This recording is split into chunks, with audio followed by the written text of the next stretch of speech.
Este cuadrito que ustedes tienen acá, que yo podría agrandar, pero no mucho más porque tengo dentro de un trabajo. Ah, porque antes les mostré un PowerPoint y ya estoy mostrando trabajo, ¿no? Bueno, acá estamos en la Segunda Guerra Mundial, chicos. Esta curva que yo estoy marcando acá, ¿ven? Es la caída, una caída de la construcción.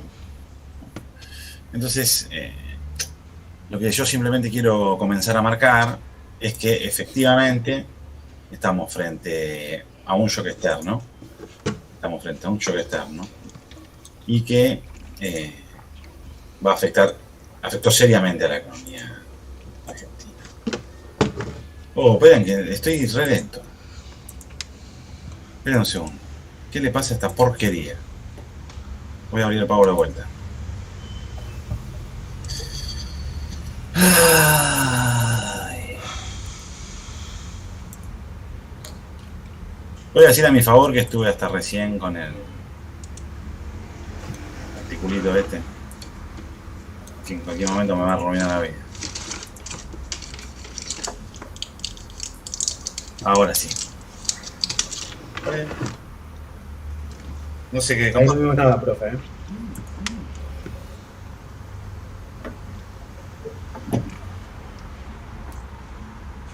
Ahí sí estamos viendo el trabajo de... Bueno, entre tanto, la Asociación de Argentina de Historia Económica me avisa que le debo la cuota.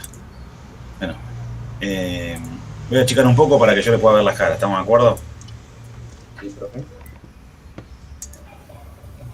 Copita.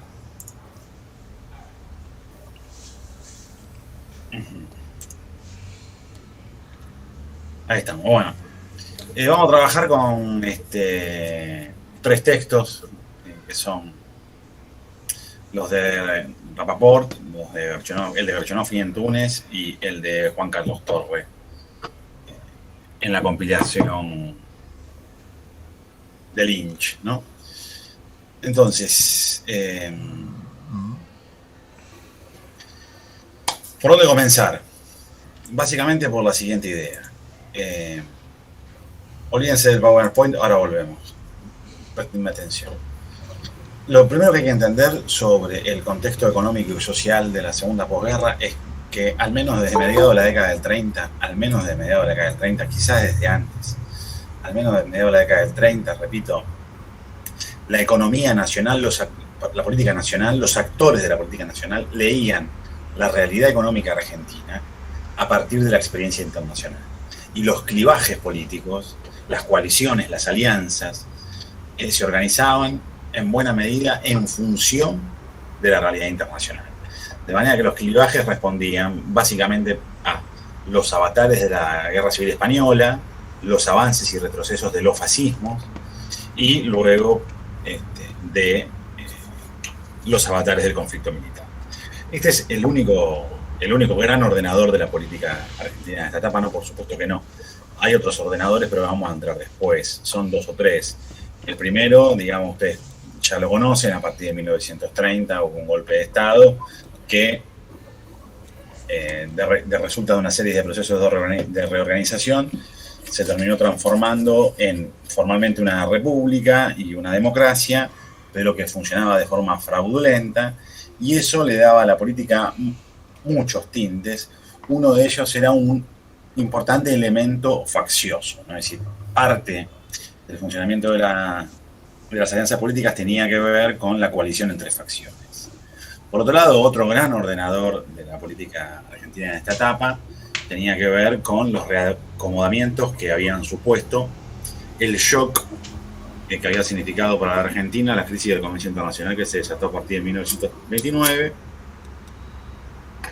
los avances del proceso de industrialización y las transformaciones de tanto del rol del Estado como de sus capacidades en el sentido de la creación de nuevas instituciones y también de cierta orientación, digamos, anticíclica que en más de un momento el Estado va a tener. En otras la intervención va a ser más procíclica, pero en todo caso hay un nuevo rol del Estado en general y hay una mayor capacidad del Estado también en general, por cuanto, digamos, hay más agencias y hay instituciones estatales que permiten desarrollar más instrumentos de intervención. Hablamos de algunos, las juntas reguladoras, el Banco Central. no sé, la Comisión para la Promoción del Intercambio, y se van a ir sumando otras a lo largo del periodo que ya vamos a ver, digamos, como la Marina Mercante, como fabricaciones militares. Otro clivaje, digamos, importante de la política en esta etapa tenía que ver, digamos, entonces en buena medida la política funciona en clave facciosa argentina y tiene que ver con la capacidad de legitimarse que tiene esta república que funciona, digamos, de manera fraudulenta y las lecturas que sobre ello hay. Y esta cosa, digamos, facciosa es importante por cuanto uno de los desencadenantes, no el desencadenante, pero uno de los desencadenantes que se van a traducir en el golpe de Estado es que progresivamente al final del periodo van a fallecer fortuitamente una serie de líderes de coaliciones que de alguna manera tenían la capacidad de articular detrás de sí simpatía. Me refiero fundamentalmente a Ortiz y Alvear y en menor medida también a Justo. Eso por un lado. Por otro lado también hay una nueva realidad que es cada vez más presente. Nosotros ya estamos en 1939, ahora ya no estamos más en 1930, que son las fenomenales transformaciones demográficas que se suscitaron a partir de la crisis del agro y el avance del proceso sustitutivo. Eso se tradujo en un aumento en una enorme transformación demográfica vinculada a los aumentos de la tasa de urbanización resultante de las migraciones internas, del traslado desde el campo hacia la ciudad. Digamos, esto va a significar un importante desafío que en muchos casos aparece como de modernización institucional para incorporar estos nuevos sectores a la vida urbana, digamos, y cuánta capacidad hay de hacer eso. Finalmente también otro importante componente es la actividad fundamentalmente sindical, ¿no? Y es bien importante también porque al final de esta etapa nosotros vamos a terminar con un bombo que resuena a 1945. Entonces, parte de la pregunta es, bueno, ¿cómo llegó Perón acá? Y otra parte de la pregunta, cuando uno ya analiza el peronismo y no la llegada de Perón, es ¿qué fue el peronismo? Digamos, ¿cuál fue la naturaleza del peronismo? Pero aparecen las preguntas clásicas o las interpretaciones clásicas. Como pregunta, nos podemos preguntar, digamos, ¿fue un gobierno republicano? Ya vamos a responder eso, no sé, quiero anticipar. Pero otras preguntas que aparecen es, Perón, digamos, fundó una república sindical, digamos, ¿cuál fue el peso de los trabajadores en el peronismo? Para entender eso, si uno dice, bueno, ¿cuál fue el peso de los trabajadores en el peronismo? Lo primero que tiene que preguntarse es, ¿qué hacen los trabajadores ahí? ¿No? ¿Qué hacen los trabajadores ahí? Si nosotros, pero no qué hacen en el sentido de por qué son peronistas. Bueno, podemos preguntar además por qué se hacen peronistas. Pero en todo caso, el primer dato es que ahí están, ¿no? Y yo les digo buenos días, digamos, me llamo Juan, el primer dato es yo soy, ¿no? Después vemos qué hago acá. Entonces, ¿qué hacen estos tipos acá? ¿Y por qué digo qué hacen estos tipos acá? Porque si nosotros considerásemos dos cosas que habitualmente las miradas más de tipo generalistas y si ustedes quieren más o menos desinformadas sobre la historia argentina suelen indicar, indicarían, sostienen algo así como que, bueno, durante el periodo agroexportador no había industria, ¿no? Eso nosotros observamos que es más o menos falso. Y que a partir de los 30 el proceso de industrialización fue más o menos incipiente.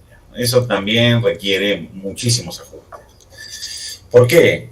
Porque el 17 de octubre de 1945, por primera vez en la historia argentina, los trabajadores impusieron una solución política. Pero para poder imponerla, primero tenían que tener la capacidad de constituirse como una mayoría. Y si son mayoría, uno tiene que preguntar si estos tipos dónde trabajan. Y si uno responde, bueno, trabajaban en la industria, entonces tiene que decir, pero escuchame, entonces la Argentina ya no era una economía agroexportadora, porque ¿qué hacen estos tipos que son mayoría trabajando en la industria? ¿Se entiende? Entonces, comprender la naturaleza de estos múltiples procesos que convergen en un conjunto de transformaciones de gran significación para la historia argentina es, digamos, prioritario. Si uno tiene una imagen más romantizada, más esquemática, más dura de la historia económica argentina, en la cual no hay vasos comunicantes entre las experiencias, no puede entender jamás este fenómeno, ¿no?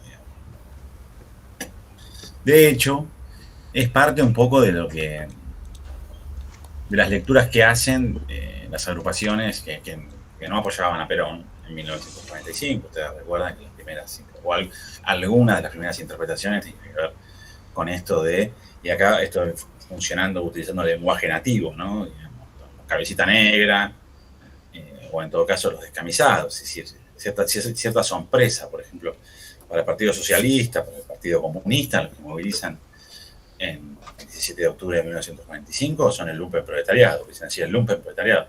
La traducción alemana de lumpen es trapo de piso, ¿no? Y bueno, Marx usaba esta categoría para hablar de, digamos, sectores básicamente marginales, que bueno, más vale perderlo que encontrarlos, para decirlo.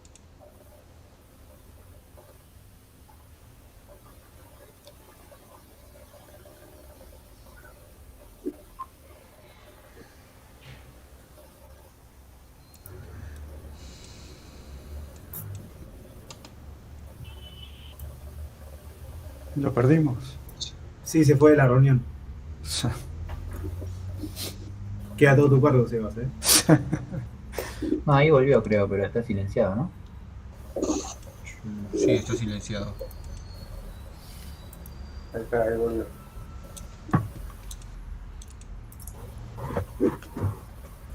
Sí, no sé qué pasó, perdón.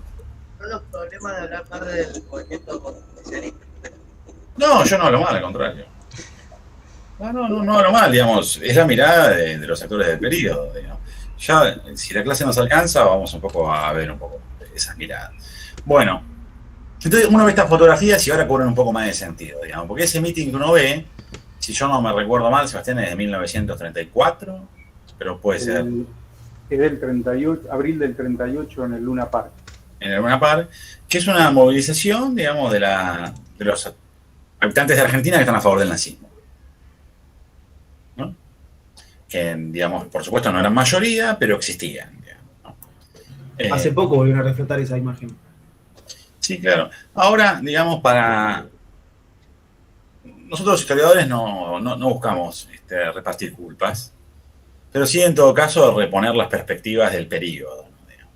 Por supuesto que nada se puede decir al favor del nazismo y es altamente reprobable. Y todo eso es cierto y es lo principal. Un régimen totalitario, genocida, de lo más nefasto de las experiencias humanas.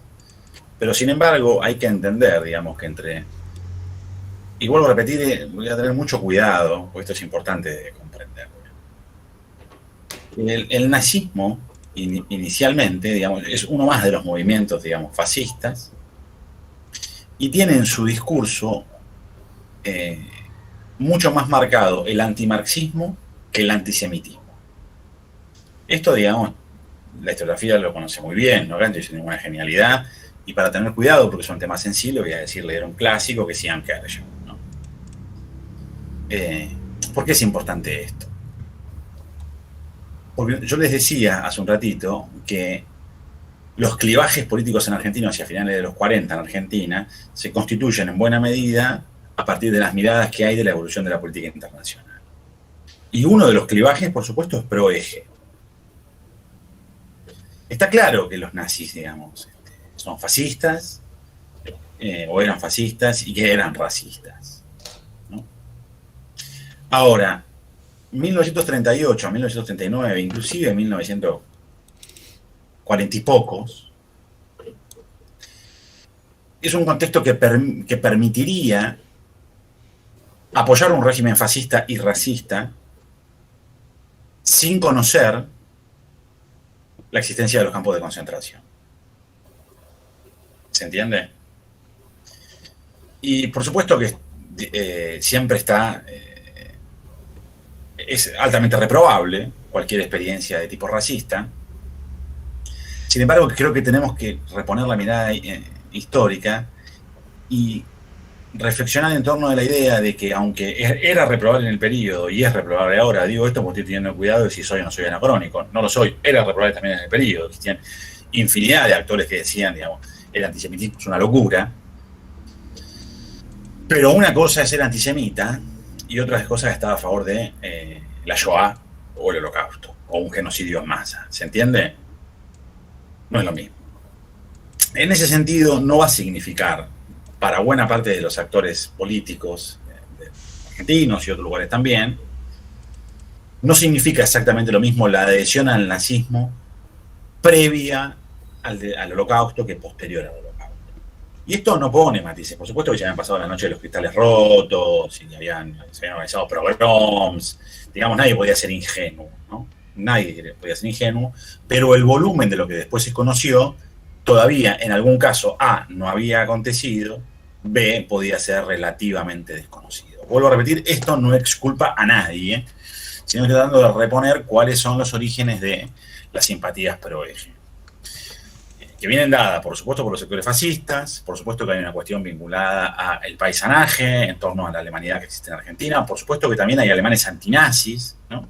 En la década del 30, de hecho, se fundan algunas asociaciones, una de las más importantes, se autodenominó la Otra Alemania, organizada por Roberto Alemann, el que es pariente, digamos, de Roberto Alemann, el que después era ministro, para la gente más grande, digamos, pariente también de Katia Alemann, la actriz. La Otra Alemania, que era la Alemania antinazi, ¿no? Digamos, republicana y antinazi, no necesariamente marxista, pero sí antinazi, participante en alguna medida de los frentes populares, digamos, algo así. Y esa asociación, esa comunidad, ese grupo de interés, esa agrupación, la Otra Alemania, fundó, por ejemplo, el Argentinian Tageblatt, que es el diario hoy en día, el diario de la comunidad alemana en Argentina durante buena parte del siglo XX, y también el Colegio Pestalozzi, que probablemente los que son de Capital conozcan. Esto para que quede claro que no todo alemán dando vuelta en la década del 30 es un nazi, mucho menos, ¿no? Por otra parte, digamos, los alemanes, y sobre todo el ejército alemán, había despertado mucha simpatía desde comienzos del siglo, pero sobre todo a partir de 1914, por sus características y capacidades militares entre el ejército argentino. Y eso también explica cierta relación inicial de simpatías entre buena parte de los miembros del ejército argentino. Que esto no quiere decir, por supuesto, digamos, que no había fascistas en Argentina y que muchos de los que apoyan al nazismo eran fascistas declarados y al mismo tiempo, digamos, racistas declarados y conscientes de la barbaridad de lo que eso significaba. Pero había otras agrupaciones, digamos. Hay una marcha de un Frente Popular en 1936, por ejemplo, que rechaza todo esto, y progresivamente los partidos liberales, los partidos socialistas, los partidos comunistas, digamos, se unen en la denuncia en contra, fundamentalmente, de lo que está pasando en Alemania. Entonces uno podría decir que hay dos clivajes, digamos, ¿no? Uno conservador, fascista, antisemita,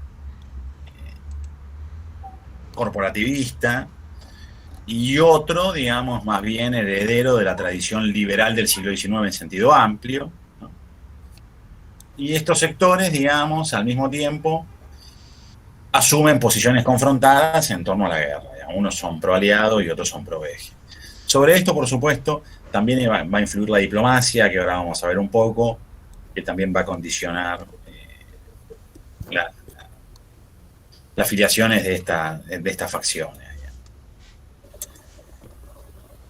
La Argentina, por supuesto, se declarará neutral, será neutral, hasta el final de la guerra, en el que casi por la galería, digamos, declara el inicio de las hostilidades contra el eje, pero ya con el hecho consumado, digamos, ¿no? En América Latina los que participan con algún nivel de intensidad en la Segunda Guerra Mundial son los brasileños.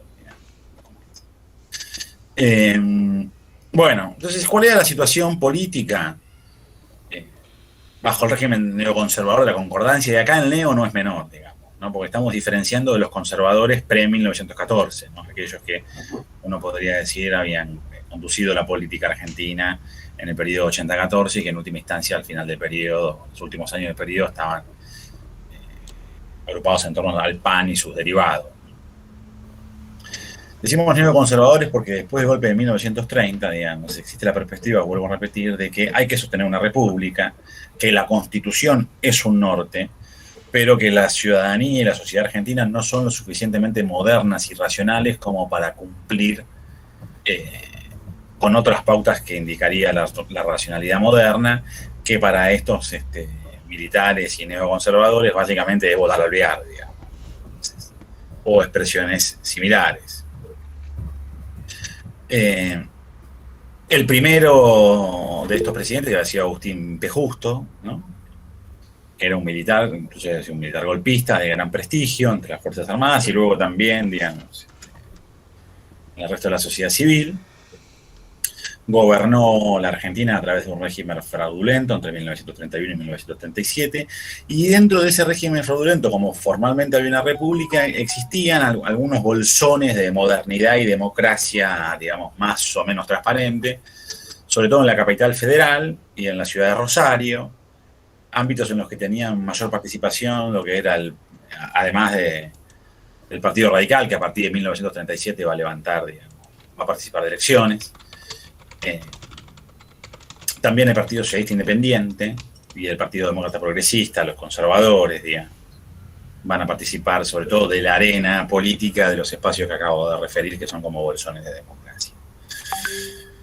Con cierto espíritu democratizador en el sentido de evitar las prácticas del fraude, es decir, se elige a Ortiz, que es un radical en 1985 presidente, y Ortiz tiene cierta impronta democratizadora. ¿No? O sea, Ortiz es un radical, digamos, asociado a lo que había sido la concordancia, así gana, pero su mandato impulsa el transparentamiento, ¿sí?, de las prácticas electorales, digamos, ¿no? Lo cual le va a significar confrontar con los sectores conservadores dentro de las coaliciones de gobierno que eran más proclives a continuar con las prácticas del fraude. En la década del 30 nosotros no lo decimos nunca, pero es también, digamos, el fraude está también muy asociado a la corrupción, digamos. La literatura y la filmografía desarrolló una frase, la década infame, ¿no? Es decir, pues en la década del 30 los episodios de corrupción fueron moneda de cambio, por ejemplo. Lisandro de la Torre, digamos, que a la postre, digamos, aparecía como el fiscal de la República, era un senador demócrata progresista de Santa Fe, del sur de Santa Fe, que había sido incluso candidato a la presidencia en 1916, lleva adelante, digamos, un conjunto de denuncias vinculado a la contabilidad de los frigoríficos británicos que tenían acuerdos comerciales con Argentina de resultas del Pacto Roca-Runciman, y entonces, digamos, se encuentran cada vez prácticas más fraudulentas que denuncian el Senado, y en el Senado de la Torre es víctima de un atentado organizado presuntamente por Alberto Barceló, que era un caudillo de Avellaneda ligado al Partido Conservador.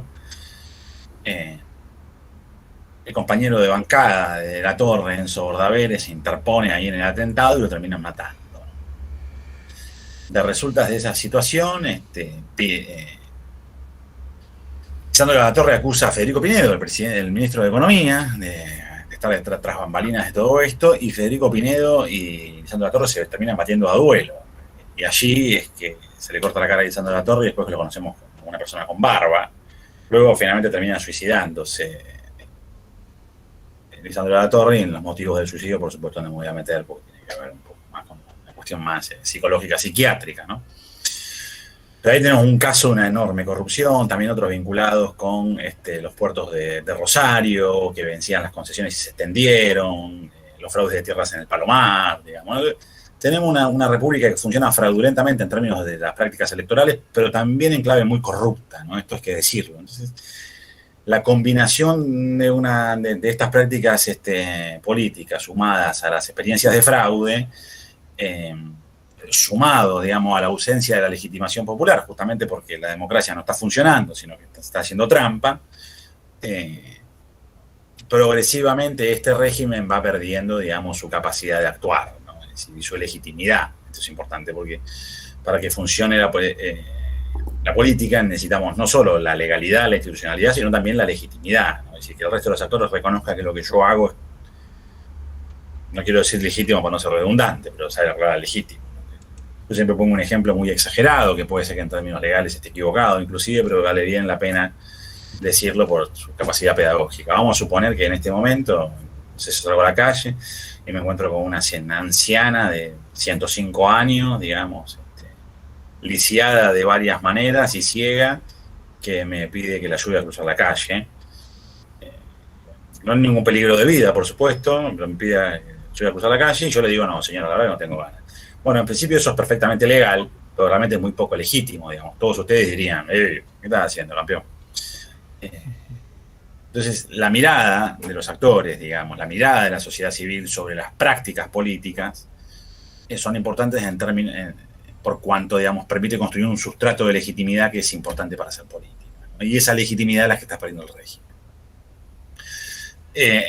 Como les decía, Ortiz va a llevar adelante un plan de normalización institucional que le va a provocar luchas internas en torno a la coalición gobernante. Él finalmente, digamos, tiene un problema de salud, entiendo que es diabético, de resulta de lo cual se le afecta la vista, ¿no? Y se va quedando ciego, pobre hombre. Y entonces pide licencia y es reemplazado por Castillo, que era, digamos, una persona muy asociada al régimen conservador y muy asociada a las prácticas fraudulentas. Y de alguna manera Castillo es una vuelta atrás de todo este proceso y eso provoca nuevas rispideces con los sectores, digamos, que aplaudían los avances, que habían aplaudido los avances que había dado Ortiz en ese sentido. Existía una práctica que hay que entender, que es importante, y era que en ese contexto en el cual, digamos, la democracia era fraudulenta, el candidato a presidente que tenía la venia del presidente anterior y que estaba asociado al Partido Conservador era el candidato opuesto. Y entonces Castillo va a elegir como candidato a Robustiano Patrón Costas, un señor tucumano también asociado a la élite más tradicional y conservadora y asociada a las prácticas fraudulentas, mientras que también por esos días, digamos, el Partido Conservador de la provincia de Buenos Aires estaba proponiendo a Santa Marina, ¿no? A Ramón Santa Marina. Finalmente el mitin del Partido Conservador debía resolverse el 4 de junio de 1943, ahí se resolvía la candidatura, y el 4 de junio de 1943 hay un golpe de Estado que se llama la porque interrumpe todo ese proceso. La política argentina frente al comercio exterior es neutralidad, ¿no? Eso va a tener un conjunto de efectos particulares sobre la economía argentina. Ahora vamos a ver la crisis general y el impacto general de la Primera Guerra Mundial sobre la economía argentina, pero hay que decir que la Argentina es neutral. Eso va a provocar problemas diplomáticos, va a provocar problemas con Estados Unidos en torno a las conferencias que según vi estuvieron subiendo en los chats y seguro Sebas respondió, de Río de Janeiro, de Washington, de La Habana, en las que básicamente la posición norteamericana era lograr que en bloque América Latina declare la guerra y Argentina se mantiene neutral. Eso por supuesto genera rispideces con Estados Unidos, que a la postre Argentina tendrá que saldar diplomáticamente, por ejemplo, en el contexto del Plan Marshall, ya veremos, pero que en el corto plazo le va a permitir a la Argentina tener cierta capacidad de comerciar, tanto con Alemania como con Inglaterra, pero también la posibilidad de que no hundan los buques argentinos, cosa que tampoco era menor, ni para los ingleses para sostener el esfuerzo de la guerra, porque la carne argentina iba hacia los ejércitos ingleses en gran medida, ni para los alemanes que tenían intereses estratégicos también en Argentina, vinculados fundamentalmente al espionaje, a la política, a la diplomacia en general, digamos, ¿no? Bueno, por otro lado, ahí aparece el cartel del GO. ¿Qué es el GO? En primer lugar, el GO es algo que no sabemos si existió, entonces esto es bastante importante, ¿no? Digamos, porque era una logia secreta, lo primero. Digamos. Entonces no estamos muy seguros, porque efectivamente no hay tanto documento que diga, hola, ¿qué tal? Nosotros somos el GO, ¿no? Pero el GO, esta logia secreta, y no es menor que logia secreta porque era un conjunto de oficiales militares, y como ustedes saben, la normativa del ejército indica que no se puede participar de la política en términos de generar agrupaciones de interés. Por supuesto, los militares pueden votar, pero no pueden, digamos, participar de agrupaciones de interés en tanto militares. Y el GO es el nombre, aparentemente es el Grupo de Oficiales Unidos, digamos, un grupo de oficiales del ejército, que empieza a discutir sobre la política, que tiene en principio, digamos, una mirada neutralista, que el neutralista muchas veces se parece a pro-eje también, digamos, depende de quién sea el neutralista, esto es importante también, digamos. Cuando el neutralista es el dueño de un frigorífico, lo que quiere es vender carne. Digamos. Cuando el neutralista es un representante de la Iglesia Católica o de los militares, y para el 43 hay cierta simpatía con el eje, lo cierto es que el GO, digamos, tiene una perspectiva neutralista, catolicista, represiva, ahí con el power. vamos a decir organicista, digamos, ¿no? Una mirada un poco más organicista, corporativista de la sociedad. Pero en todo caso, digamos, está claro que en principio el GO no se asume como heredero de la tradición liberal, digamos, de Rousseau para acá, ¿no? Profe, Sí. una consulta. ¿Cuáles son los indicios que dicen que hubo esta organización secreta del GO? No, secreta en el sentido. O sea, no cinematográfica, ¿sí? Digamos, secreta en el sentido de que no se puede constituir dentro del ejército una facción política. Entonces, cuando se juntaban los tipos del GO, que efectivamente se juntaban y charlaban, no hacían un cartel y decían, che, nos contamos lo del GO, porque se quedaban sin laburo el otro día, ¿se entiende? No, sí. No entendía la parte de dentro del ejército no se puede organizar, no se puede armar algo político. ¿Quiénes son? Está Perón, está Farrell, está Ramírez. Perdón, ¿quién estaba? Se me entrecortó. Y la superestrella es Robert Perón. Ah, ok. Pero, digamos, está Farrell, está Mercante. Ahora vamos a ver por qué son importantes Farrell, Mercante, Ramírez. Okay. Gracias, profe. Bueno, Farrell no sé si está, me parece que exageré con Farrell, ¿no se va o está? Ahí me mataste. No, sí, no.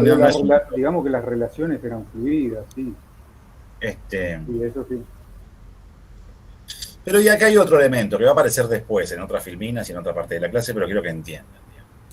Además de ser neutralista, católico y organicista, o filo corporativista, el GO, nacionalista, existía cierta mirada nacionalista que incluía el desarrollo industrial. La necesidad del desarrollo industrial. Esto es importante, primero porque tenemos que aplicar el peronismo, segundo porque efectivamente la Argentina se industrializa y los militares son un actor decisivo de esa industrialización. ¿Qué hay en los militares en esa mirada nacionalista? Digamos, hay una mirada también que tiene que ver con la defensa, ¿no? Es decir, la necesidad de autoabastecimiento militar implica el desarrollo de algunas industrias claves, como la siderurgia, como los minerales, ¿no? Que son necesarios para poder pelear, digamos. O sea, la hipótesis de conflicto incluye la necesidad de autoabastecerse y eso implica la necesidad de impulsar el desarrollo de ciertas industrias para desarrollar la maquinaria militar, digamos. Aviaciones militares en Córdoba, fabricaciones militares también en Córdoba, son síntomas de y ya han sido grandes, no quiero exagerar, usar la palabra clúster porque es viernes a la noche, digamos, ¿no? Impulsores de cierto desarrollo industrial, ¿no? Por otra parte, los militares ya tenían experiencia en el manejo de algunos sectores, por ejemplo, como el YPF, ¿no? Entonces hay que entender que si por un lado el ejército se asumía como profesionalista, había un gran debate de la primera década y la segunda década del siglo, por lo tanto prescindente de la política. Al mismo tiempo, los militares habían desarrollado en los anteriores 15 años al menos muchos vasos comunicantes con la sociedad civil y con la política, ¿no? También es importante decirlo porque nosotros estamos frente a un discurso, y si nosotros porque estudiamos historia, ya hicimos el circo en la primera clase, pero en parte también porque queremos entender el mundo presente, digamos. Yo no les puedo decir qué va a pasar con Cristina Kirchner y Alberto Fernández. Les puedo contar lo que pasó las anteriores veces que renunció el vicepresidente. Lo mismo podemos hacer de los industriales, de los militares, digamos. Yo no les puedo decir cómo son todos los militares, ni Sebastián tampoco, ni Aníbal tampoco. Lo que sí tenemos que decirles es que nosotros estamos frente a un discurso contemporáneo que sostiene algo así como que dictadura igual desindustrialización. Que es un discurso que, grosso modo, uno podría eventualmente validar si se refiere a la última dictadura. Pero la idea de que todos los militares golpistas eran antiindustrialistas es falsa. No se puede entender ni la política argentina sin los militares entre 1930 y 1983, y quizás un poco más, pero mucho menos se puede entender el desarrollo de la industria argentina entre 1930 y 1975 sin la participación militar. El desarrollo, no digamos la desindustrialización, el desarrollo. Gobiernos como el de Farrell, como el de Perón, como incluso el de Onganía, con todos los reprobables que pueden ser eventualmente desde la perspectiva del respeto de las instituciones republicanas, no Perón de 45 a 55, porque ahí ganó las elecciones transparentemente, pero sí Perón que participa del GO. Bueno, también hay que decir, digamos, que promovían los primeros la industrialización, el segundo cierta idea de modernización y desarrollo, a pesar de que al mismo tiempo, digamos, el gobierno autoritario, represivo, que te reventaba palos, se tenía que hacer peronar. ¿Se entiende? Hasta acá estamos de acuerdo. Juan, Sí, ¿me dejas redondear con Sí, una, sí. Sí, por supuesto. No, aparte, digamos, a partir de este golpe militar, sobre todo a partir, en realidad no del golpe militar, ya en la última parte del gobierno de Castillo, lo que hay también es una especie de, digamos, de cambio de eje paulatino del rol del Estado. Es decir, si en los años 30 nosotros teníamos un Estado que estaba desarrollando ciertas herramientas y ciertos instrumentos para poder intervenir en determinadas coyunturas en la economía, acá lo que tenemos es que esta política de industrialización que van a promover los militares tenía como eje articulador al Estado, es decir, esas empresas, la flota mercante, fabricaciones militares eran empresas estatales, lo cual en cierta manera anticipa un poco, quizás uno se puede ir atrás en el tiempo con YPF, pero era más una excepción que la regla, en donde el Estado también se va a ir convirtiendo paulatinamente en dueño de medios de producción. Y eso después el peronismo lo va a llevar mucho más allá, pero que uno lo puede, digamos, ese germen lo puede rastrear en esta época. No sé si estás de acuerdo, Juan. No, sí, está perfecto, digamos. No diría medio de producción, si es una categoría muy amplia, pero sí empresas públicas, digamos. Sí, Claro. sí, claro. Y sobre todo, es verdad, el manejo de sectores claves de la economía y de sus resortes. Es muy importante, digamos. En buena parte, inclusive, de la innovación y desarrollo en los 30, si es que hubo innovación y desarrollo, digamos, el desarrollo de capacidades técnicas de la industria argentina tuvieron que ver con iniciativas militares. Sí, Eso, aparte lo que hay que tener en cuenta también, si querés, trasladándonos un poco al presente, que en esa época, digamos, el rol del Estado se iba a ir convirtiendo en cada vez más importante. Ajá. Porque por ahí nosotros, digamos, desde ciertos discursos que circulan en la actualidad, que son, digamos, muy antiestatistas, como que Estado es igual a lo peor de lo peor, bueno, en esa época y en esa coyuntura tenemos que entender que el Estado, digamos, podía llegar a ser una herramienta de progreso y sobre todo de progreso relacionado con la industria. Que de hecho Sí. esa va a ser la herencia que va a recibir Perón con el fin de la guerra, que va a intentar de alguna manera llevar adelante. Bueno, para recuperar lo que dice Seba y para articularlo con el orden de la filmina, chicos, así como nosotros decíamos, si cualquier persona más o menos, digamos, comprometida con lo que los datos indican, tiene que comentar que efectivamente la Argentina tuvo un proceso, digamos, exitoso de crecimiento económico entre 1800, sobre todo entre 1901 y 1913, digamos, pero uno podría ampliar un poco más para atrás, 1880 y 1913. También hay que decir que la Argentina respondió, digamos, relativamente bien, en términos incluso internacionales, a los desafíos que el comercio internacional le impuso a partir de 1914, pero sobre todo en 1929 y hasta mediados de la década del 70. Uno, digamos, encuentra una performance con distintos indicadores que en términos comparativos es aceptable, digamos. Por supuesto, no la mejor, ¿no? Uno ve el crecimiento económico argentino comparado con otras economías similares, con una dotación de recursos similares, por lo menos de recursos naturales, como Australia, Nueva Zelanda. Y claro, digamos, la curva es distinta, aun cuando la Argentina crece, en los momentos que crecen más estas economías. Pero bueno, en términos de infinidad de las otras variables, la Argentina tiene un comportamiento aceptable, digamos. Eso hay que decirlo también, ¿no? No es menor.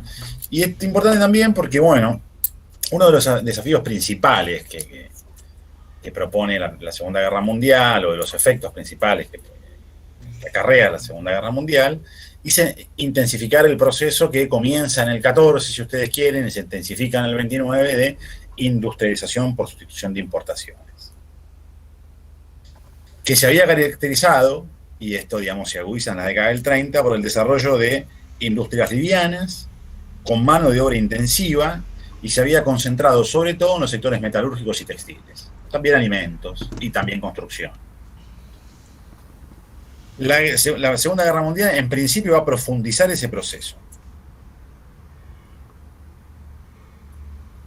Va a intensificar lo que a la postre serán problemas cada vez más graves, que es que no se han desarrollado industrias básicas y existe una importante dependencia del sector externo para proveernos de materias primas industriales y combustibles. Ahora bien, en algún sentido, la Segunda Guerra Mundial permitió cierto aumento del comercio exterior y un crecimiento de la participación de las exportaciones no tradicionales, es decir, no agropecuarias, en la canasta de los bienes importados argentinos.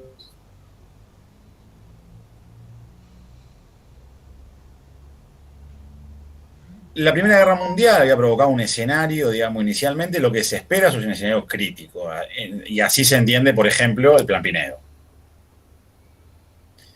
Ese escenario catastrófico finalmente no se desarrolló. En ese sentido hubo cierta prosperidad, digamos, en el sentido de que había un alto nivel de ocupación, saldos comerciales favorables, pero esa prosperidad tuvo mucho de artificiales. Es decir, de condiciones creadas por el comercio internacional en el contexto de la Segunda Guerra Mundial.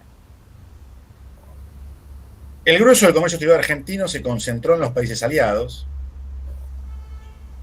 en buena medida porque los avatares de la guerra habían hecho que el comercio continental europeo y asiático se hubiera cerrado. No solo Inglaterra, sino también Estados Unidos. Pero, por ejemplo,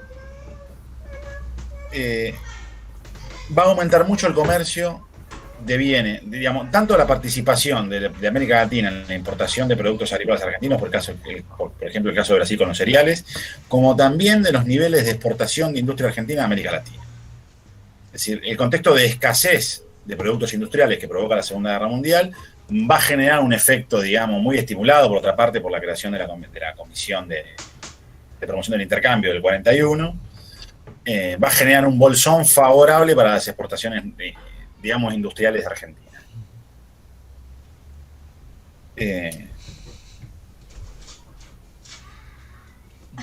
Por otra parte, digamos, la relación que veníamos conversando de la década del 30, 20, triangular entre Argentina, Estados Unidos y Gran Bretaña, se sostuvo en alguna medida por la agudización de los déficits de Gran Bretaña con Estados Unidos, pero en alguna medida con Argentina, por cuanto van a haber acuerdos que van a hacer que las exportaciones argentinas se realizan, las exportaciones a Inglaterra se realizan contra libras registradas en Londres y que tienen que ser utilizadas para el comercio anglo-argentino. Y esto es importante porque va a ser el origen nuevamente de unas libras bloqueadas que verán más adelante serán importantes para la nacionalización de los ferrocarriles.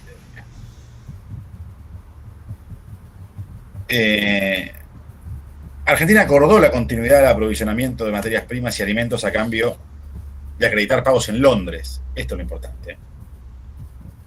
Y el mercado de Londres bloqueó esas divisas. Estaban garantizadas en oro, pero bloqueadas, ¿entienden? ¿Hasta acá estamos todos de acuerdo? Sí. Sí, profe. Profe, cuando habla de la libra bloqueada en Inglaterra, ¿se refiere a que Inglaterra le compraba, o sea, importaba de Argentina, pero no le pagaba? Directamente la metían ellos en el banco, algo así era, ¿puede ser? Quedaban bloqueadas en Londres, sí. En cuentas a favor de la Argentina. El exacto mecanismo financiero lo desconozco. No sé qué están poniendo ahí, Seba, de ineficiente, no sé qué. Por otra parte, se intensifica también las dificultades argentinas para cubrir sus importaciones de Estados Unidos. O sea, este proceso que veníamos estudiando de la etapa anterior se intensifica. Básicamente, porque la economía norteamericana no era complementaria a la economía argentina. Esto va a cambiar un poco a partir de 1941, porque Estados Unidos entra en la guerra y tiene otras necesidades, pero no queremos entrar mucho en eso. Con toda esta expansión, sin embargo, digamos, los bienes agrarios, la economía agraria se ve severamente afectada por la guerra. Es decir, tenemos un problema de restricción para conseguir insumos críticos, maquinarias y repuestos, porque tenemos que importar sobre todo de Estados Unidos, y tenemos la misma situación que se veía en los 30, y no la podíamos pagar. porque el comercio con Gran Bretaña implicaba libras bloqueadas y la Argentina no exportaba a Estados Unidos. Y las exportaciones argentinas a América Latina no permitían financiar el comercio con Estados Unidos. Por otra parte, en relación a los bienes agrarios, o sea, hay escasez de combustible, ahora vamos a ver por qué. El propio crecimiento industrial, sin estar acompañado por el crecimiento de la infraestructura energética, lo que va a hacer es que haya una escasez de combustibles. Y por supuesto hay problemas de bodega y transporte, y los problemas de bodega y transporte, que por otra parte hicieron crecer mucho el precio de los seguros, que afectó negativamente el comercio internacional para Argentina, tenían que ver básicamente con que el mundo estaba haciendo la guerra y faltaban barcos, digamos. Este va a ser un motivo de la creación de la Marina Mercante en 1942, y eso ejemplifica muy bien lo que decía Sebastián, de que en más de un momento el Estado actuó dando respuesta a problemas centrales de la economía, B, dando respuestas relativamente exitosas, digamos, no es menor. En ese escenario inicial, el Plan Pinedo lo que presume es que va a haber una fenomenal crisis que no llegó. Esto es importante. ¿Qué pasa con el sector agrícola? Bueno, primero lo que leemos ahí, evidentemente, fuerte caída de exportaciones y de la producción de cereales, con una fuerte disminución también del área sembrada. ¿Por qué? Porque tienen un valor relativo mucho menor respecto del valor de las carnes. ¿Por qué? Porque los ejércitos son devoradores de carne. Entonces, para el sector agrícola, así como para el sector industrial y para el sector ganadero, digamos, la Segunda Guerra Mundial va a generar finalmente un efecto más positivo que el esperado, y en líneas generales un efecto positivo, sin metáfora. Esto no va a ser así para el sector agrícola. ¿Hasta acá estamos de acuerdo? Ahora le hago una consulta sobre el Plan Pinedo de 1940. Sí. La diferencia con el plan de 1933, que en realidad 1940 se llama Plan Reactivación Económica, ¿verdad? Puede ser, sí. El que hace Pinedo. Sí. ¿Cuál es la diferencia? Que en 1940 Pinedo, no me sale la palabra, pero como quiere activar lo que es el consumo interno, acuciando o aumentando lo que es la construcción de viviendas sociales, ¿puede ser? ¿Que eso es lo que diferencia en 1933? No. ¿Cuál es esa diferencia entre La primera diferencia entre el plan del 33 y el del 40 es que el del 40 no se aplicó. Ese es el primero. Claro, no se llegó a hacer, pero esa era la intención de Pinedo. Aumentar el consumo interno bien, mediante... Vamos a ordenarnos para todos, yo te voy a responder, vamos a ordenarnos para todos. La primera, el del 40, chicos, no se aplicó. El del 33 fue un plan de gobierno con medidas anticíclicas, tendientes a movilizar la economía. El de 1940, en última instancia, tenía esa impronta. El de 1940 respecto del 1943, más allá también de la vocación anticíclica, el de 40 no se aplicó. Contenía conceptualmente una transformación de mucha significación para la economía argentina, que era que se aceptaba, y no es menor que decía Pinedo, digamos, un ministro de Economía liberal, asociado a las élites conservadoras, se asumía que la Argentina ya no podía depender de las exportaciones agrarias.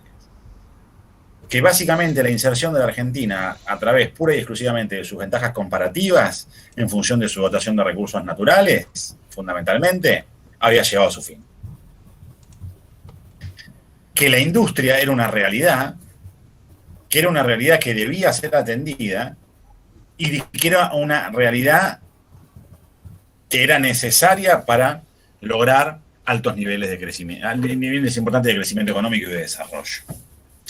Pinedo lo va a decir como, con una metáfora que es una rueda maestra, que sigue siendo las agroexportaciones, pero al lado de esa rueda maestra hay otra rueda que es ahora importante y significativa. Van a ver que para 1946 el censo industrial va a mostrar que el aporte al PBI de la industria es similar al del agro. O sea, hay un fenomenal proceso de industrialización, construcción de importaciones. Pero en el 40 Pinedo dice, che, ok, digamos, la industria llegó para quedarse. ¿No? En algún sentido es como el gran primer documento oficial que dice, esto existe. Y este es el camino. ¿Qué dice Pinedo además de eso? Sí, bueno, che, primero, digamos, existe otro reconocimiento más, que es que tenemos que buscarnos la vida para ser complementario de la economía norteamericana. Ese comercio tiene que aumentar, porque ahí, digamos, está el nuevo liderazgo económico mundial. Y a la vez dice, bueno, mira, una cosa es como cuando uno dice, no sé, yo qué sé, muerte. ¿Qué ¿Qué quiere decir muerte? Si, bueno, dejar de vivir, pero ¿cómo te moriste? Y yo qué sé, ¿no? Entonces, Pinedo dice, bueno, no todas las industrias son iguales,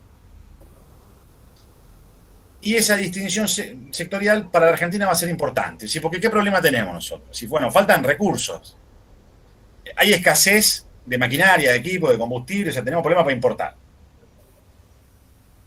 Nuestras exportaciones además no nos están permitiendo financiarla y encima se tenemos que comprar a Estados Unidos con lo que no comerciamos. Bueno, ¿qué hacemos? Primero dice, mira, hay dos tipos de industria. Más allá de las distinciones básicas entre pesada, liviana. Dice, hay dos tipos de industria. Una, dijo Seba la clase pasada, denominada como natural, y entendiendo natural por industrias que dependen fundamentalmente de insumos que se producen en Argentina y de recursos naturales que en Argentina existen. Y otro tipo de industria que Pinedo denomina como artificiales. Dice que son estas industrias que, digamos, la verdad que dependen mucho de las importaciones de maquinaria, equipos y combustibles, y eso nos pone en una situación altamente vulnerable frente al comportamiento del comercio exterior, que por 1914, por 1929 y por 1939, la Segunda Guerra Mundial, Pinedo y todos los actores económicos interesados sabían, digamos, que era altamente cíclica y que la Argentina, digamos, en tanto era una economía abierta, sobre todo en la década del 30, que esto quiere decir con muy poca intervención sobre el comercio exterior, era altamente vulnerable a los ciclos internacionales. En ese sentido, también el Plan Pinedo contiene cierta mirada anticíclica, porque además se espera una catástrofe. Por último, y esto la historiografía ha insistido mucho, el Plan Pinedo, digamos, además del impulso de la construcción, el impulso de la construcción es básicamente por el efecto multiplicador que tiene, que ustedes conocen, ¿no? Digamos, demanda mucha mano de obra, insumos, y eso moviliza el mercado interno. Pero además Pinedo, digamos, insiste mucho con la idea de que hay que estimular la industria con capacidad de exportar. Digamos, y en ese sentido, digamos, la propuesta de Pinedo contendría la idea de una industrialización que no se enfocaba pura y exclusivamente en el mercado interno, ¿no? Menos autárquica, menos cerrada, ¿no? Ese plan finalmente nunca se aprobó, no pasó de diputados, los diputados radicales se opusieron, bueno, no pasó por ningún lado, finalmente se opuso todo el mundo, diría, bueno, brutalizar, no es tan así, pero por supuesto la UIA aplaudió el plan, lo pidió, presionó, pero no pasó. Carvap, digamos, la asociación del sector rural mediano, si ustedes quieren, porque también la Federación Agraria se manifestaron en contra, con la idea de por qué proteger la industria. Si protegemos la industria, eso quiere decir que tenemos que pagar una industria más cara, porque si hay que protegerla porque es menos eficiente que la internacional, y entonces ¿por qué nosotros tenemos que pagar la industrialización si nosotros exportamos? Aunque le parezca mentira, una posición similar tenía inclusive algunos sectores del Partido Socialista y algunos sindicatos, ¿no? Que decían, bueno, no, si se va a esa de industria, que sea por inversiones de los empresarios y que sean eficientes. ¿Por qué yo con mi salario tengo que financiar el proceso de industrialización? ¿No? Digamos, esa posición también existía. Pero sobre todo, digamos, el Plan Pinedo se ha proyectado sobre, digamos, la historiografía durante buena parte de nuestra historia como un proyecto de industrialización alternativo al que finalmente el peronismo aplicó, más vinculado al proteccionismo y al mercado interno. ¿Se entiende lo que estoy diciendo? ¿Se entiende, Seba, Cabeciano? Sí, no. Sí. Sí, profe. ¿Le puedo hacer una consulta? ¿Está mal si yo digo que el Plan Pinedo de 1940 se basó más que nada a una industrialización protegida y el de 1933 más que nada se formó para proteger lo que es la balanza de pago? No sé si me pude expresar. No, yo no lo diría. Si el plan de reactivación de 1933 efectivamente es un plan donde el Estado asume un rol anticíclico. Por supuesto que en ese rol anticíclico del Estado hay un problema fenomenal de la balanza de pago. Y es un plan que se aplica. Claro. El plan de reactivación económica de 1940, el plan de 1940, el plan Pinedo, no se aplicó. No es nada. Es un proyecto que no se aplica. Básicamente, no sé, como el proyecto del tren bala Rosario-Buenos Aires. Claro, el de 1940 no se aplica, pero la idea era fomentar la industrialización, a eso me refiero. Y en el La 33 idea, no era... la edición apunta por la idea general, evitar los efectos recesivos del impacto de la Segunda Guerra Mundial. Y eso incluía el desarrollo de la industria. Perfecto. Bueno, en relación al sector agrario, entonces, los inicios de las hostilidades en Europa van a generar importantes obstáculos a la producción y a la comercialización. Básicamente son los problemas. En primer lugar, los fletes.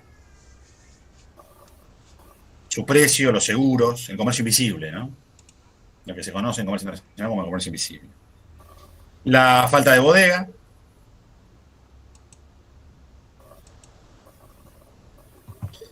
El cierre de los mercados, el continental europeo y en menor medida asiático, son centrales a entender esto. Desde los 40 no tenemos mucho comercio con Europa continental.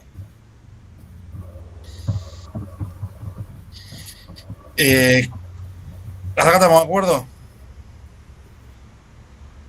Ahora, no solo cae el volumen total de comercio, sino que además pierde valor. De manera que progresivamente y sin falta, todavía no estaba desarrollada la tecnología que conocemos hoy día vinculada a los hilos, rápidamente el país se va a encontrar con cosechas sin compradores. Y con dificultades para almacenarla. La respuesta inicial del sector agrícola fue un descenso del área sembrada. Estamos hablando siempre de maíz, trigo y lino, ¿no? Y por lo tanto un fuerte descenso de la actividad agrícola.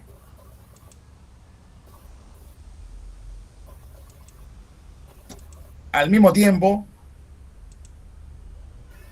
se van a firmar convenios, nuevamente interviene el Estado, como decía Sebastián, con una política relativamente anticíclica, que con Brasil, para la exportación de cereales, a cambio de la importación de algún nivel de industria que el Estado argentino había firmado para fomentar el comercio con Brasil para, de alguna manera, subsidiar, digamos, o promover las exportaciones agrícolas.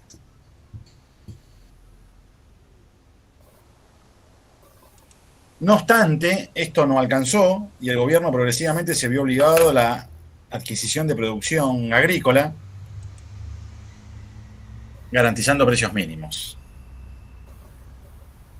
Esta política del Estado comprando cosechas garantizando precios mínimos duró hasta 1941.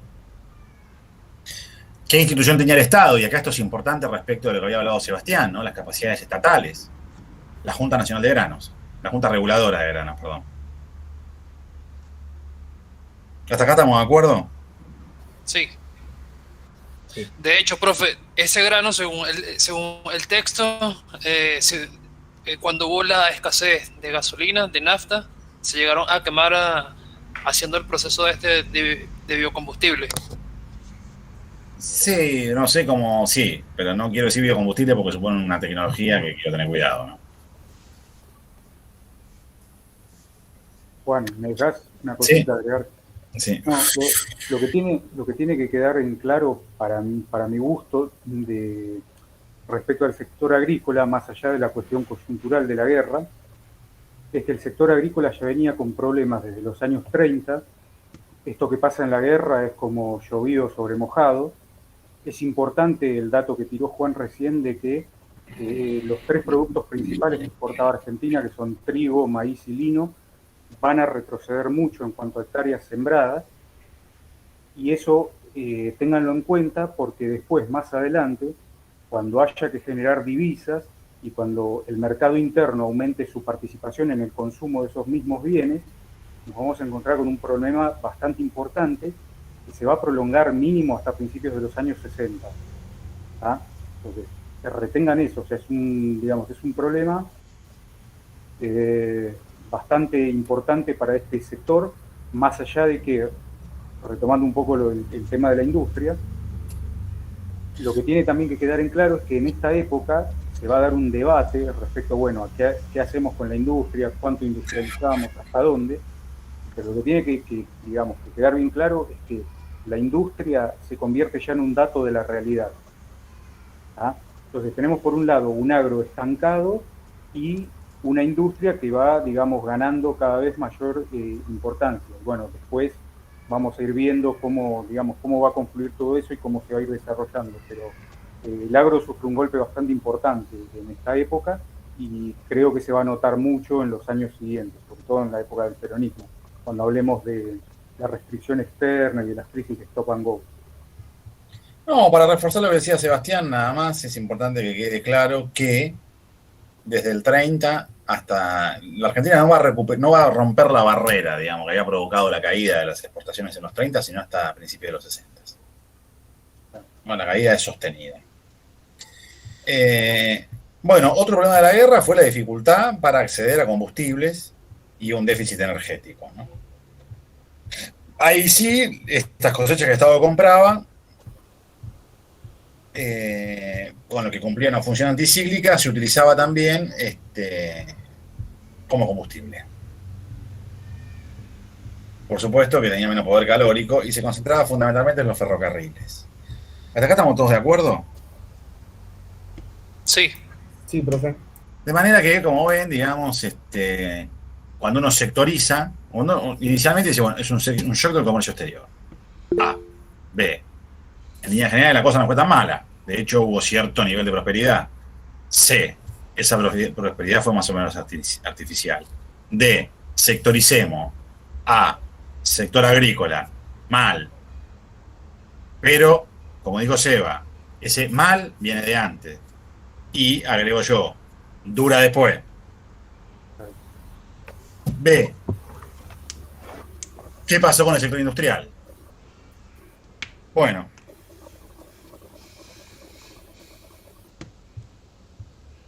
En líneas generales uno puede decir que la política de los gobiernos entre el 39 y el 45, y van a ver después que del 45 en adelante también, favoreció al sector industrial.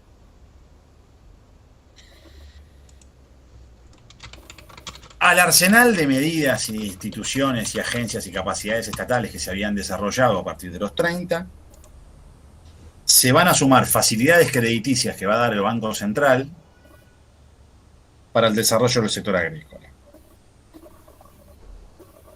Empieza a haber un impulso para el financiamiento del crecimiento industrial que se va a terminar de materializar con la creación del Banco Industrial en 1944.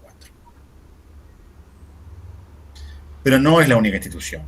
Ya dijimos, fabricaciones militares, flota mercante del Estado, van a ser actores centrales del proceso de industrialización. Al mismo tiempo hay un proceso de más largo plazo del que ya hablamos, porque ¿cuál es la pregunta del $1.000.000? Digamos, ¿a quién le vendemos todo esto? Fundamentalmente, el estímulo viene dado por el crecimiento del mercado interno, que viene dado A, por el aumento de las tasas de urbanización, B, por esta mala performance del sector agrario, pero fundamentalmente del sector agrícola en la década del 30, que había expulsado mano de obra.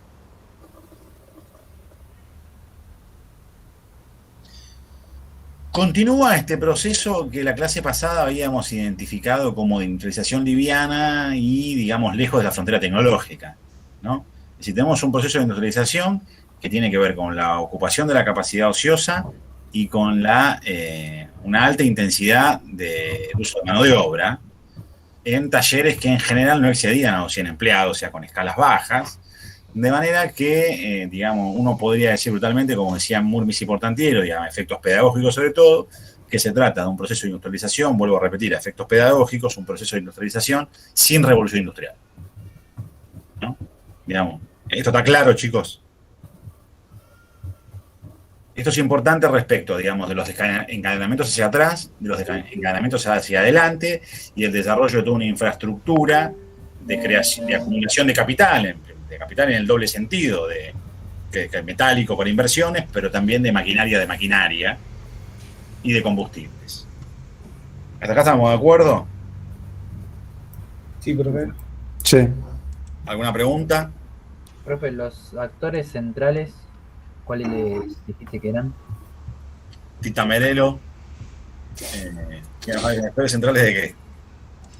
Del sector industrial, los nombraste al principio, pero no, los quería anotar y no llegué. No, más que actores, sectores. Si uno sectoriza el crecimiento industrial, viene dado sobre todo por metalurgia, textil, en menor medida alimentos, construcción, si ustedes quieren, con todos los matices que hay que poner para ver si la construcción es una industria, ¿no? Esos son los sectores más dinámicos, digamos. Bueno, hasta acá, esto es importante, es central. Bueno, ¿cuáles son las características, digamos? Hay que entender que en el impulso del sector militar a la industrialización no hay un criterio de eficiencia. No existe esta preocupación, por ejemplo, que tenía Pinedo, de decir, bueno, ¿y a quién le vendemos esto? ¿Cómo vamos a hacer para no importar? Sino más bien criterios vinculados a la defensa, a la necesidad de autoabastecimiento frente al escenario de un conflicto militar, ¿no? Y esto de la eficiencia es más o menos importante. ¿Por qué? Porque si la industria sobrevive sin ineficiencia, eso quiere decir que está subiendo con protección estatal. No hay problema, en principio. Uno podría decir, bueno, fenomenal, al compás del avance de las ideas relativamente keynesianas, uno podría decir, en la medida que el Estado impulsa con el desarrollo de infraestructura, con el crédito, con una política monetaria expansiva, la creación de un mercado interno, mientras ese mercado interno, digamos, vaya desarrollando a mayores escalas y mayores niveles de eficiencia, en algún momento, digamos, esa economía tendrá menor dependencia de las exportaciones y tendrá capacidad de exportar, o sea, será más barata. Si uno puede sacrificar el presente en aras del futuro, pero si el presente nunca llega, uno tiene un problema. Y esto va a ser un desafío de la Argentina en los próximos años, en nuestra materia, en los próximos 30, 40 años, ¿no? Es decir, nosotros estamos atravesando un proceso de industrialización sin revolución industrial y estamos atravesando un proceso cuya pregunta central sería, digamos, ¿cómo me industrializo yo? ¿Cómo se industrializa una economía en un mundo que ya está industrializado? Entonces uno podría decir, bueno, claro, es muy difícil competir inicialmente, entonces es de suponer que podría ser deseable una intervención del Estado a través de una política arancelaria, de crédito, de subsidio, de constitución de agencias estatales que lo favorezcan, del financiamiento de una política de salarios elevados para que el mercado tenga capacidad de compra, pero el punto es cuánto se puede sostener eso, digamos. Claro que en contextos favorables de la balanza comercial, porque tus exportaciones, digamos, estén bien valoradas, cosa que ha pasado, por el caso de Argentina, agrarias, eso puede ser financiable. El problema es cuando eso deja de pasar, ¿no? Esto es importante que atiendan porque en adelante vamos a tener, digamos, lo que es crisis de stop and go, lo vamos a decir ahora, quédenselo como nota al pie, ¿no? Es decir, que hay una corriente industrialista, volviendo, hay una corriente industrialista del ejército, liderada en buena medida por el general Sabio, asociado a YPF, pero también a fabricaciones militares y a cuanta iniciativa vinculada a la promoción de la industria tiene el ejército. El crecimiento industrial fue tanto absoluto como relativo. Es decir, crece tanto, digamos, el PBI general industrial como su participación dentro del PBI total, ¿no? Es decir, el sector industrial es cada vez más importante en términos absolutos, pero al mismo tiempo tiene cada vez una significación mayor para el PBI argentino. Es decir, creció más la industria que el resto de los sectores. En la guerra, hay una fuerte participación de las exportaciones de países latinoamericanos que también estaban atravesando, digamos, un proceso de industrialización sustitutiva, pero, digamos, cuyo punto de partida y de llegada eran mucho más bajos. ¿Cuáles son los problemas de nuestra Argentina? Aquí, digamos, la obsolescencia de la maquinaria, las dificultades de los combustibles. Ahora, la obsolescencia de la maquinaria es importante también porque eso va a ir provocando, digamos, bajos niveles de productividad y al mismo tiempo un alto nivel de descapitalización, ¿no? Si no se renuevan los equipos. Esto puede no ser importante ahora o puede parecer no tan significativo ahora. En cuanto avancemos 30 o 40 carillas en los textos, vamos a ver por qué esto es bien importante. ¿Hasta acá estamos todos de acuerdo? Sí, profe. Una consulta. Sí. Puede ser, puede ser que la industria crezca con la capacidad instalada de la década de los 20 y que Sí, se puede, fortaleció solo un poco en los 30. No, solo un poco no. Mucho. Pero lo hace, digamos, sin nuevo desarrollo tecnológico. Porque el tema es que me está diciendo, ¿qué es capacidad instalada para vos? A ver. Todo lo que es maquinaria y todo lo que implementa el... Sí, entonces sí, no hay un proceso de renovación. Y en líneas generales uno podría decir que es esa capacidad instalada. Hay un artículo clásico de Villarroel sobre esto.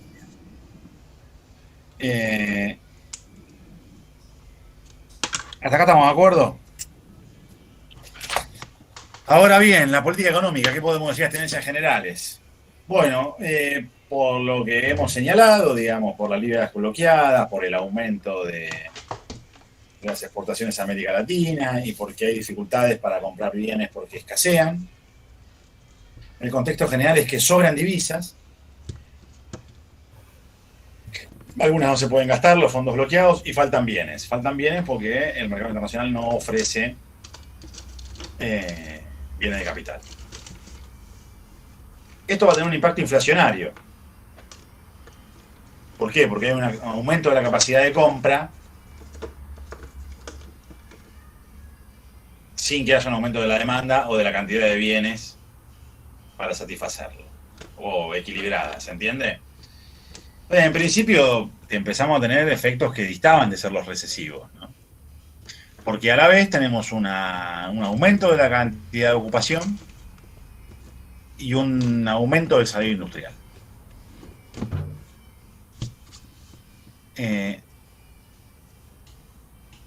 Y ahí, digamos, es cuando la literatura, esta experiencia es la que la literatura muchas veces, sobre todo la literatura de época, señalaba como una experiencia así medio hollywoodense, ¿no? Es decir, en el sentido de alto, un mundo feliz, ¿no? El poder de compra de los argentinos creció incluso con una mayor velocidad que la necesaria para estimular la actividad económica satisfactoria. Esto en principio pues decía, qué lindo, pero ojo, porque como decíamos hace unos segundos, tenía efectos inflacionarios. La inflación, ya dijimos en algún momento, no es una enfermedad. La inflación no es una enfermedad. La inflación es un síntoma. De manera que, y es un síntoma que no responde pura y exclusivamente a las condiciones de la oferta monetaria, chicos. Digamos, la inflación es un síntoma y tiene orígenes múltiples. Entonces, cada vez que nos enfrentemos al contexto inflacionario, tenemos que hacer un esfuerzo para comprender qué situación está reflejando. Por supuesto que siempre es una situación problemática, pero hay que ver cuál, ¿no? Bueno, siempre problemática, hay perspectivas que indican que no siempre, dependiendo de los volúmenes, es problemática. Es decir, en las políticas más asociadas a lo que luego se conoció como keynesianismo, indicarían, digamos, que el estímulo al consumo a través del déficit fiscal, digamos, en la medida que provoca un crecimiento económico, que todos los años se coma ese margen de inflación que me crea el déficit fiscal, no es un problema serio, digamos, ¿no? El problema es cuando la economía crece menos que ese ritmo y entonces se acumulan los problemas y empieza a haber una inflación cada vez más estructural, ¿no? Pero en todo caso, eventualmente, para muchas perspectivas, pocos puntos de inflación pueden ser incluso síntomas positivos. En todo caso, lo importante, vuelvo a repetir, la inflación es un síntoma de una enfermedad y tiene múltiples causas. ¿Estamos de acuerdo hasta acá? En el contexto de la guerra, la causa en la inflación era que la Argentina tenía una balanza comercial altamente favorable, es decir, no nos pasa lo que nos pasaba ahora, el volumen, el stock de divisas es muy grande, no nos pasa lo que nos pasa ahora, y justamente, digamos, porque sobran medios de pago, pero faltan bienes, tenemos un problema inflacionario. ¿Estamos de acuerdo? Sí, profe. Bueno, en 1942, no sé si querés presentar la voz, esta Filmina Serpa, no hable siempre yo, como vos quieras. Sí, bueno, después del ministerio de Pinedo lo reemplaza otro señor que se llamó Carlos Acevedo, y básicamente prestando atención a lo que era ese contexto en donde, digamos, lo que importaba no era la recesión, porque de hecho no había recesión. Cuando uno, digamos, apunta a la industria, uno se tiene que preguntar, bueno, ¿de dónde salieron estos tipos que están trabajando en la industria? Es gente que emigra justamente de las zonas rurales que están en crisis, van a trabajar a la industria se está expandiendo, por lo tanto la recesión no era un problema, sino la inflación. Y básicamente lo que se hace es implementar un plan de estabilización, lo que podríamos llamar un ajuste, que consistió básicamente en dos medidas: en reducir el déficit fiscal, o sea que el Estado aplique lo que sería una política monetaria y crediticia restrictiva, y a su vez aumentar impuestos para quitarle poder de compra a la población, porque ahora nosotros nos encontramos con que hay más gente que puede conseguir trabajo en una industria, que tiene un salario y que por ende tiene capacidad de consumo. Entonces la idea era generarles, o mejor dicho, restarles capacidad de consumo y de esa manera tratar de enfriar la economía. Después, bueno, hubo una política que muestra la Filmina, que tiene que ver con tratar de aumentar las alícuotas de lo que era el impuesto a los réditos, establecer un gravamen a los beneficios extraordinarios, es decir, a los sectores que estaban ganando más con la coyuntura de guerra, fundamentalmente los sectores ganaderos, que eran los que exportaban carne a Gran Bretaña, lo cual se asemeja a algunas medidas que el peronismo va a intentar llevar adelante en los años siguientes, y que finalmente va a fracasar porque hay una presión de las asociaciones empresarias que van a echar por tierra con esto. Y después quería agregar una cosa que se relaciona más que nada con el tema de la industrialización. Hay cierta mirada que cuando se enfoca en lo que es la experiencia peronista, suele decir que Argentina cuando sale de la guerra tenía, digamos, divisas y oro como para tirar manteca al techo. En realidad hay un dato interesante que menciona Rapoport, que tiene que ver con que del total de esas divisas que Argentina tenía disponibles, ya sea las generadas en el área del dólar o las bloqueadas en Inglaterra, 2/3 se tendrían que invertir para reponer el stock de combustibles y la maquinaria que se fue gastando durante todo este periodo. Lo cual me parece también importante retenerlo, porque eso, cuando lleguemos a San Perón, le va a imponer ciertos límites a su política económica, y digamos, los márgenes no eran tan amplios para poder hacer lo que le ocurriera. Con lo cual también hay que situarse un poco en el contexto de época y tratar de mirarlo en ese contexto y no desde nuestro presente, que es algo muy común. Sobre todo porque hay miradas que suelen decir, bueno, que Argentina, cuando vino Perón, perdió una oportunidad dorada, se dilapidaron las divisas, etcétera, etcétera. Bueno, eso para mi gusto hay que tomarlo con pinzas. La situación de Argentina, cuando termine la guerra, va a ser buena, pero tampoco era excesivamente buena. No sé si estás de acuerdo, Juan. No, sí. Más que excesivamente buena o no, simplemente el primer matiz que puso Sebastián, digamos. Esta experiencia lo que nos muestra, digamos, es que la política, el comercio internacional tiene más bemoles de una simple cuenta del debiera haber, digamos, ¿no? Pero en principio, por supuesto, la situación de la Argentina tiene una situación holgada, tiene un estado de reservas importantes. Ahora, no todas las reservas son de libre disponibilidad, ¿no? Y eso le pone una serie de condicionantes a la política, porque una parte importante eran reservas que no tenían libre disponibilidad y casualmente lo tienen con una economía que está en condiciones muy particulares porque está en la Segunda Guerra Mundial, y eso va a dificultar el comercio argentino, digamos. Va a dificultar, digamos, la dinámica de algunos sectores en Argentina. Uno no se puede preguntar jamás qué hubiera pasado si, pero lo que dice Sebastián, digamos, es interesante en la medida que uno se podría preguntar, haciendo un ejercicio que, vuelvo a repetir, debería ser ilegal. Bueno, y si Argentina hubiera podido disponer de esas divisas, quizás hubiera comprado la maquinaria necesaria para. ¿Se entiende? No lo sabemos, pues no pasó. Pero este ejercicio contrafáctico puede servir pedagógicamente para que entiendan lo que está diciendo Sebastián. La política monetaria tiene más vueltas que el simple debe ir a ver.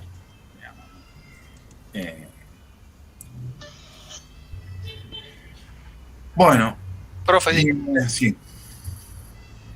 una consulta. ¿Qué quieren decir cuando se dice que el 35% eran divisas de compensación? ¿Era con lo que estaba bloqueado con Inglaterra? Sí. Ok. Bueno, en realidad no solo con Inglaterra, básicamente lo que importa es que no son de libre disponibilidad. Bueno, el fin de la economía dominada por la ortodoxia y por la exportación. Lo de la ortodoxia, hasta ahí, bueno, no sé cuán ortodoxo era antes, pero en todo caso está bien la metáfora. ¿Cuáles, digamos, qué motivan este fin? Digamos, la Primera Guerra Mundial, ¿qué motiva? Bueno, motivan nuevos debates. Y estos debates están motivados, a la redundancia, ¿por qué? ¿Qué pasó en la Primera Guerra Mundial? Respuesta, se fue todo al demonio, al punto tal que en la Unión Soviética hubo una revolución, en Rusia hubo una revolución. No digo que sea el temor principal de todos, pero entre actores principales como Perón, por ejemplo, el miedo a una posible revolución social derivada de la crisis que iba a provocar el fin de la Segunda Guerra Mundial, ordena buena parte de sus horizontes. ¿Qué quiere decir esto? Que como dijimos hasta aquí, hay una demanda muy fuerte, pero artificial, en el sentido que es resultado de que las economías internacionales están financiando una guerra de productos argentinos. ¿Qué va a pasar cuando el mundo vuelva a la normalidad? Y bueno, nos va a dejar de comprar. Y con toda esta gente que contratamos, ¿qué vamos a hacer? Todo estos tipos que viven acá, ¿qué? ¿No? ¿Qué va a pasar? ¿Cuáles van a ser las consecuencias sociales? Y ahí empieza a haber, digamos, un temor cada vez más marcado. Esto es importante porque va a ordenar las expectativas de algunos actores, vuelvo a repetir, como por ejemplo Perón, ¿no?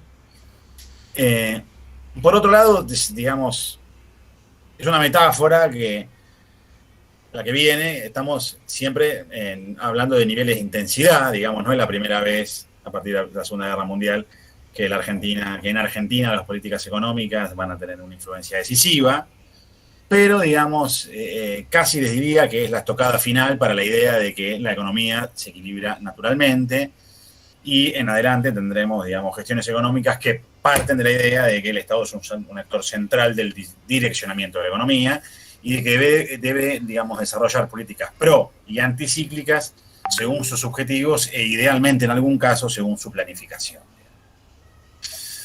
Se crean nuevas instituciones inclusive para planificar el mundo que vendrá y ahí aparece el Consejo Nacional de Posguerra, ¿no? Esto ya se da en el contexto del golpe militar de 1943, es una institución que se da en una dictadura, ¿no?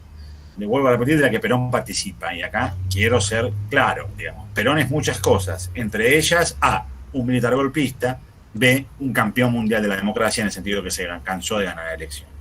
Aparece en la política como un militar golpista, pero luego es un presidente electo en elecciones limpias y transparentes como ninguna. Es las dos cosas. Si alguno de ustedes quiere, digamos, incentivar uno u otro aspecto, me parece bien, porque es una cosa personal, en términos políticos. Ahora, en términos académicos, eso estaría realmente mal, porque efectivamente fue las dos cosas. ¿Se entiende? Entonces ustedes después, cuando coman un asado, digan lo que quieran. Pero cuando hablamos académicamente nos ceñimos a los datos. Fue parte de un gobierno militar, fue parte de un golpe de Estado, fue parte de una dictadura, pero también fue un campeón mundial de la democracia. El campeón mundial es una metáfora demasiado fuerte, pero ganó ininterrumpidamente todas las elecciones a las que se presentó a partir de 1946. Guste, no guste, voten lo que quieran, no estamos hablando de eso, estamos tratando de ceñirnos a los datos. ¿Está claro? Sí, profe. Y esto para nada es una posición respecto de cómo funcionaba la República durante el peronismo, ¿no? Y acá otro aprendizaje al estilo de Sebastián. Una cosa es la República y otra la democracia, no es lo mismo. Y tan importante es, porque si no Aristóteles y Platón son cuatro de copa, no es lo mismo la República que la democracia. Bueno, el Consejo Nacional de Posguerra, entonces, de alguna manera, digamos, y acá aparece otra categoría clave, planificar, que va a ser cada vez más importante, digamos, para la economía argentina, para las políticas económicas argentinas, digamos, una institución que se propone, digamos, imaginar cómo va a ser el fin de la guerra, qué impacto va a tener sobre la Argentina y planificar cómo orientar sus efectos hacia, digamos, los lugares que se consideran convenientes, que son básicamente garantizar el pleno empleo y fomentar, digamos, continuar fomentando el crecimiento de este industrial por motivos vinculados a la defensa, pero también cada vez más a que, como decíamos hace un rato con Sebastián, el sector industrial ya no es una rueda marginal, sino una rueda central de la economía argentina. Entonces, las propuestas del Consejo Nacional de Posguerra, digamos, una institución de carácter propositivo en ese sentido, digamos, cuyo objetivo es proponer, orientar, coordinar, busca garantizar la continuidad de las condiciones presentes, básicamente, sostener la industria,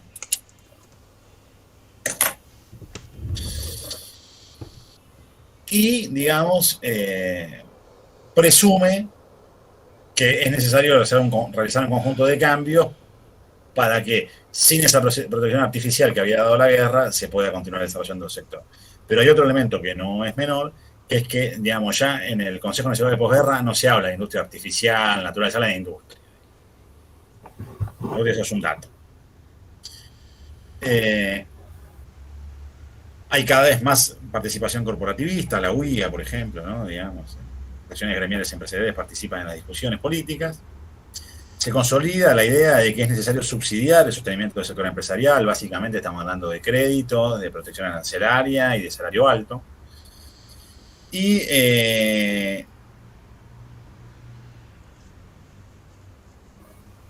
empiezan a haber debates, o hay debates importantes entre actores intelectuales centrales de la economía argentina, policymakers también. Son Pinedo, quien tenía una posición, digamos,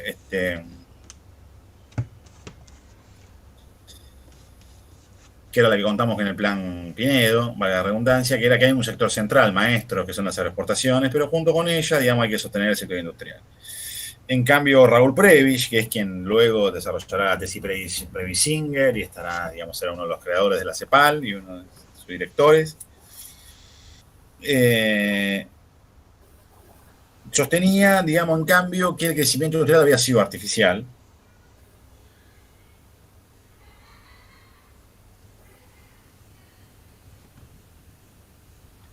Y Prebisch tenía una posición, acá hay matices, ¿no? Por eso ese silencio. Tiene una posición que, si bien no era antiindustrialista en este momento de su vida, Prebisch ya tenía que, bueno,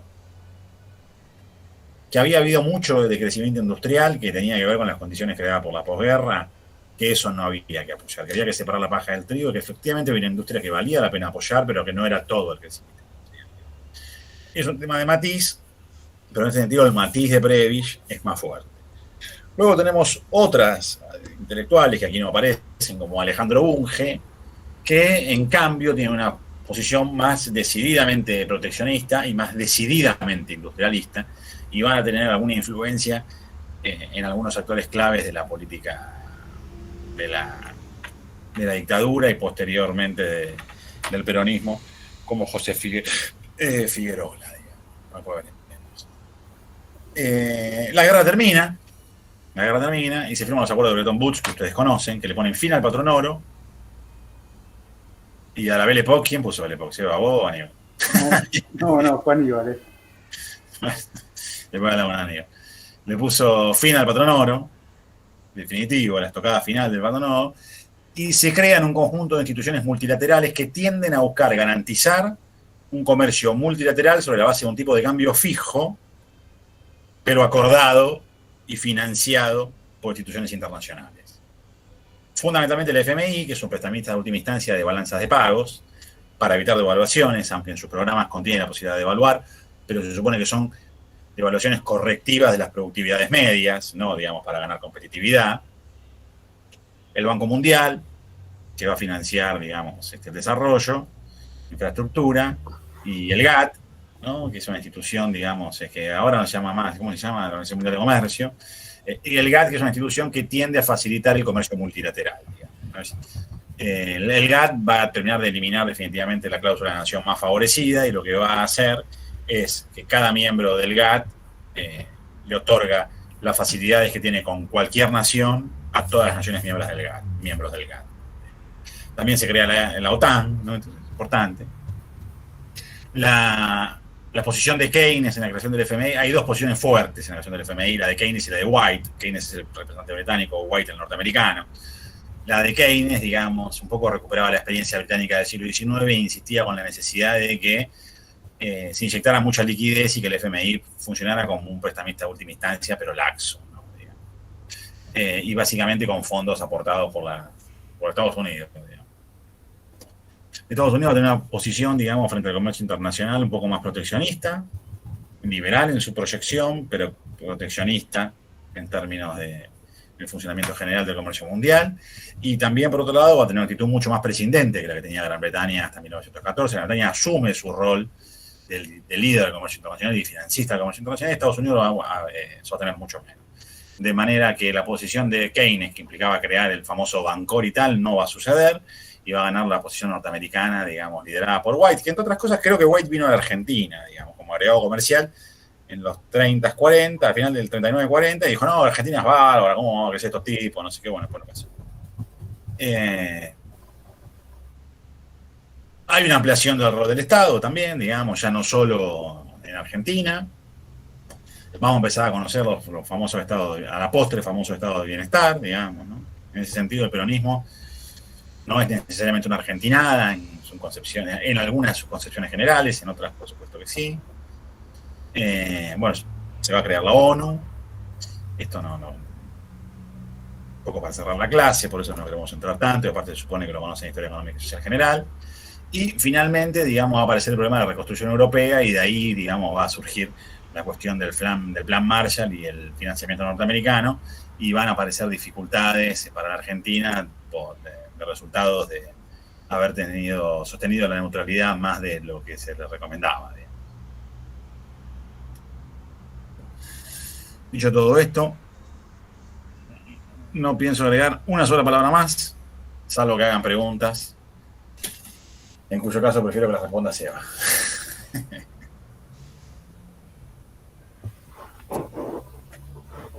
No hay preguntas a la 1. No hay preguntas a las 2. Bueno, muchachos, entonces no queda más que desearles un buen fin de semana, que la pasen bien. Como siempre, Seba, un gusto verte. Igualmente. Apoyo. Y a disfrutar de lo que se supone será un fin de semana soleado, muchachos. Buen fin de. Chao, buen fin de semana. Bueno, buen fin de No. semana. Buen fin de semana. Chao, profe.